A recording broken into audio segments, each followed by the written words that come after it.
Let's take a look at Edinburg and Harlingen South playing this week. PSG and Edinburg North cannot make it, but they can influence who makes the playoffs. That's crazy enough. Here you go. This is how it works. Edinburg North loses, PSG loses, then the Harlingen South Edinburg winner is in. Edinburg North loses, PSG wins, then the Harlingen South Edinburg winner is in. If Edinburg North wins but PSG loses, Harlingen South must win by 5 or more to get in.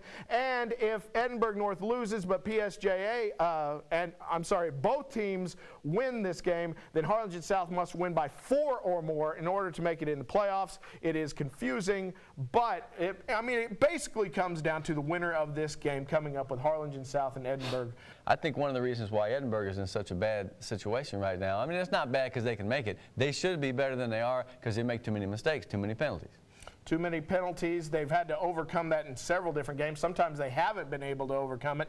31-5A, how do you feel about the teams that are in, and how do you feel about the 2 teams that have a chance to make that final spot? Well, I feel that total breakdown you've got there is as confusing as anything I've seen. And there's a test on that later on, folks, so you better just recopy that. Cheat off of you, Joe. I'm telling you right now. I got to announce the game between Edinburg and Harlingen South, and in that one, you're looking at a total coin toss in that one. Harlingen South, how close have they come to finally winning some football games in the last 3 weeks alone? And then you're talking about an Edinburg team, and how close have they come to being able to secure that playoff spot? Still haven't done so. So, just as confusing as it was to look at it as you were reading it, it's confusing to pick what's going to happen this week. The good news is I get to sit back in the broadcast booth and call whoever wins the game, and then we can talk about it after that. The bad news is I'm going to ask you to make your pick right now. Here we go. I'm going to pick Harlingen South because of the fact that they're so close, so close. They got to figure out a way to win one. And Edinburg, just might finally be looking at the scoreboard saying, it's just,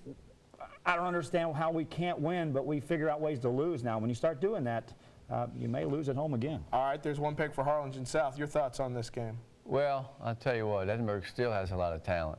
And despite the fact that they've had penalties and they had a drop pass on 3rd down and overtime made them go for a field goal, I believe that the wild card to me is that I believe that South quarterback Montemayor was injured. Mm-hmm.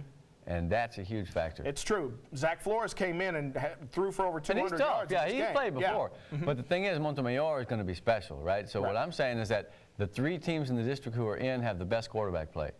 And so now you got 2 teams looking for number 4. One's been up and down, had some injuries at quarterback. Now late in the season, that team has injuries at quarterback. I'm going to pick the Bobcats to win on the road.